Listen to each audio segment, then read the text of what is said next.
Alrighty, guys, welcome back. Before the break, we were discussing the NBA playoffs, and now we're going to be talking about where Jared Goff's extension leaves Dak Prescott and the Dallas Cowboys. But before we dive into that, I just wanted to remind you guys to like and follow the show. We get a number of questions from viewers that come in during the show, so to ensure that your question gets read on the air, I ask that you use the tips and donation link with your question. That link is gsmcpodcast.net. This just puts your question at the top of the list so that I can see it, and it also really helps the show. Ooh. Right. Man. So this was a last second change up. Mm-hmm. I'm like, this is my candy for the show today. This topic here is my candy for the show. You're right. I do have analogies going on today, don't I? You do, yeah. Okay. This is a little something for Faith because she's a brand new Lions fan. I sure am. a little slice of cake for me because I get to talk about my Cowboys a little bit, maybe not the way I want to, but it is. This ties into the Cowboys as well. It's also a little football. It's a little bit of everything. Let's do this. Alrighty, so where does Jared Goff's $212 million extension leave Dak Prescott and the Dallas Cowboys? This story also comes from Yahoo Sports. So the debate about the Dallas Cowboys' understanding of what an all-in push entails should have come to an end Monday. That's largely thanks to endless instruction from the Detroit Lions ownership, which capped a series of staff and player extensions over the past 2 months with a 4-year, $212 million deal for quarterback Jared Goff. More than anything else that has happened in this offseason, that Goff extension with $170 million expected in guarantees puts the Cowboys at a crossroad with Dak Prescott. On one path, Dallas makes Prescott the highest paid player in the NFL history at the time of his signing. On the other path, the Cowboys decline that commitment, letting Prescott enter free agency next offseason, at which point another franchise will make him the highest paid player in NFL history. The only detour between those two avenues would be if Prescott gives Dallas a discount, signing a lesser deal than one he would draw on the open market 10 months from now.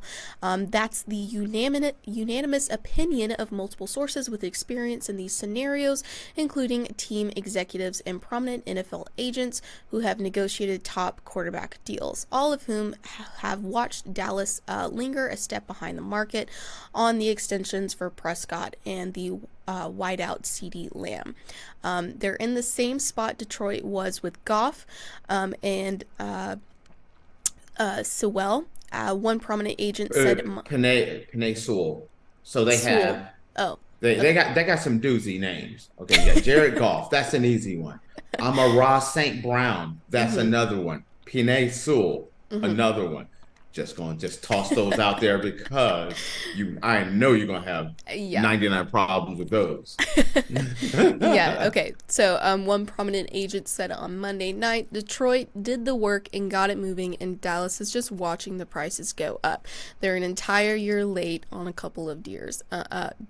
Added a second prominent agent of the Cowboys' growing dilemma: when in doubt, blame Jerry.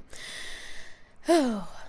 I don't think that's fair. When in doubt, blame Jerry. That's what this is. But this is exactly what Dallas should have done. The playbook that the Detroit Lions have done is kind of what the Dallas Cowboys should have done exactly this, before free agency even started. Because you're looking at a situation where you have Micah Parsons, they're all-world defensive, young stud defensive player. You got CeeDee Lamb, your all-world wide receiver, and then you have your quarterback, MVP candidate, contending quarterback. That's where he was at last year. Whether you agree with that or not, that's your own opinion. Detroit did exactly what Dallas should have done. But this, with what Detroit has done, I think has guaranteed that Dak will not be with the Cowboys. I feel like this is the death sentence of Dak Prescott with the Cowboys. Detroit last year, 12-5 record, first playoff berth in 32 years, Mm-hmm. reached the NFC championship game. Jared Goff threw for 4,500 yards, 30 touchdowns, only 12 interceptions, 67 completion percentage. Man, and Dak's numbers were better. Mm-hmm. He got Jared Goff, 212 million, 170 million guaranteed.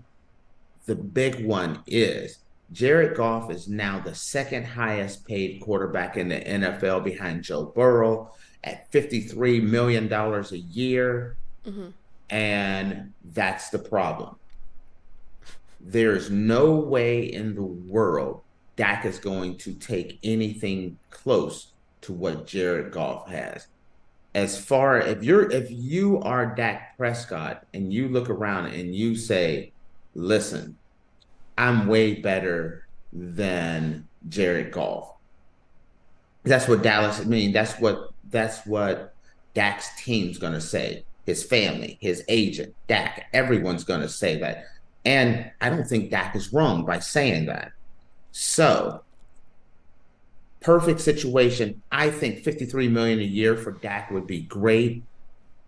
What they've done is Detroit Lions have said, okay, we're going to sign Amon-Ra St. Brown, make him the highest paid quarterback and wide receiver in the NFL. We're going to take care of Penei Sewell, and then we're going to make Jared Goff the second highest paid quarterback in the NFL while extending him, making it so that those salaries can get the cap hit is spread out over the length of these contracts so Mm-hmm. that they have their three main guys taken care of, makes it so the Cowboys will not be able to do the same.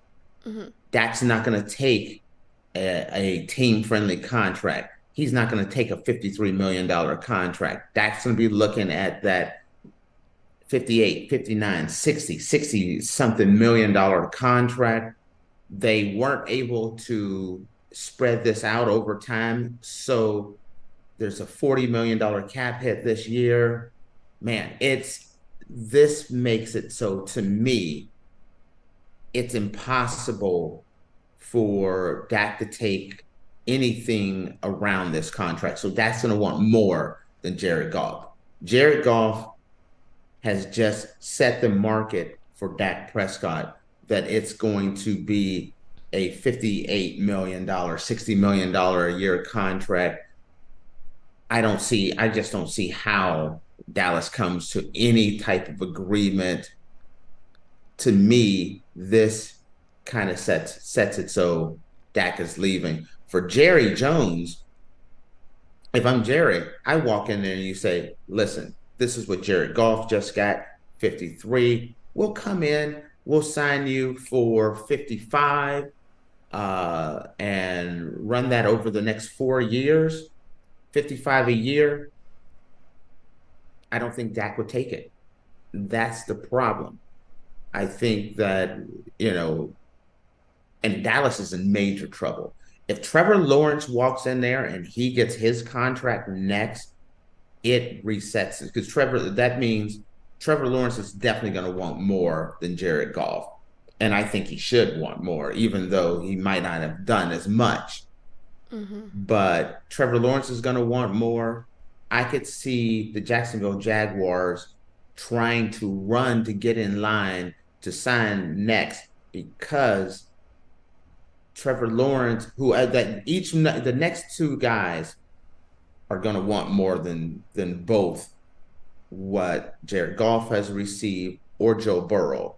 So it's going to be here, and then the last person is Dak.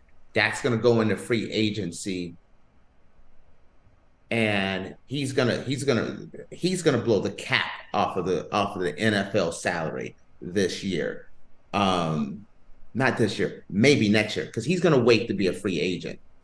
Dak's going to get Dak's going to get every penny he wants. He's going to come in, he's going to command it, and he's going to get it. Now, he's definitely getting the 60 million a year range.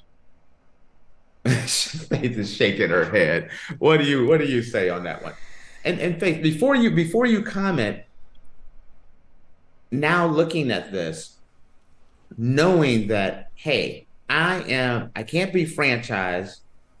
I'm gonna be a free agent, and there's gonna be a bidding war for my services. So I know I'm gonna get every penny I want. Remember that before you say that anything about Dak, because he's gonna get every penny he wants now. Here's my thing. Uh-oh. So the Dallas Cowboys is known for having loyalty to their players. Yes, right? they are. Yes, absolutely.